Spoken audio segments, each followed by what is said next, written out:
Hello বন্ধুরা, সবাই কেমন আছেন? আশা করি সবাই ভালো আছেন আর আমরাও খুব ভালো আছি। আজকে ছিল মঙ্গলবার আর আমি সকালবেলায় লুচি আর একটু হালুয়া মানে সুজির হালুয়া বানিয়েছিলাম। আর তরকারি কিছু বানাইনি, মিষ্টিকে একটু ভাত খাইয়ে পাঠিয়েছি আর লুচি হালুয়া দিয়ে বক্সে দিয়েছি। আর আমরাও এখন খেয়ে নিচ্ছি টিফিন। মিষ্টির বাবার খাওয়া হয়ে গেছে, আমি পুজো দিয়ে এসে খেলাম। খেয়ে দিয়ে এখন পুজো হয়ে গেছে, এখন একটু বাজারে যাচ্ছি। আজকে একটু সবজি বাজার করতে যাচ্ছি। আর সবজি বাজারগুলো সেরকম ছিল না, তাই আলু পেঁয়াজ এগুলোই মেন ছিল, এগুলো একদম বাড়ন্ত হয়ে গেছিলো। তাই আমি আর মিষ্টির বাবা যাচ্ছি। এসে আবার চটপট মানে রান্না করতে হবে। মিষ্টির বাবার আজকে 2টো থেকে ডিউটি, ওই জন্য যাই হোক একটু রান্না করতে হবে। আর আগের দিনে একটু চিকেন আছে, সেটাই গরম করব। আর একটু শাক পেলে নিয়ে যাব, শাকের জন্যই এসছি।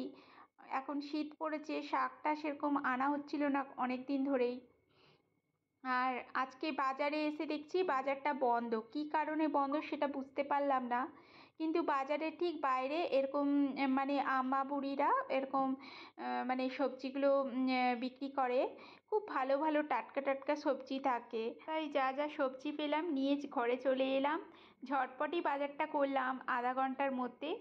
এসে একটু পালং শাক পেয়েছি, একদম কচি কচি পালং শাকগুলো পেয়েছি।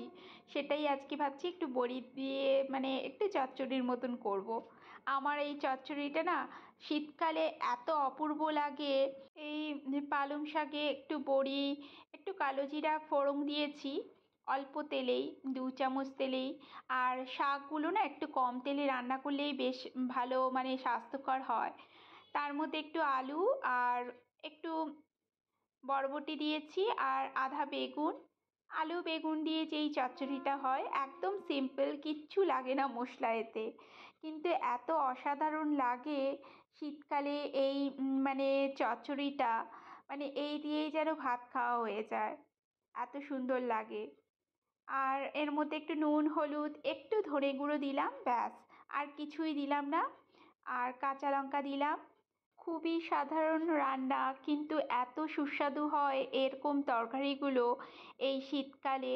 পালং শাক দিয়ে বা বেতো শাক দিয়ে, বেতো বা বতুয়া যাই হোক, যাই বলুক না কেন, আমাদের এখানে পাওয়া যায় না।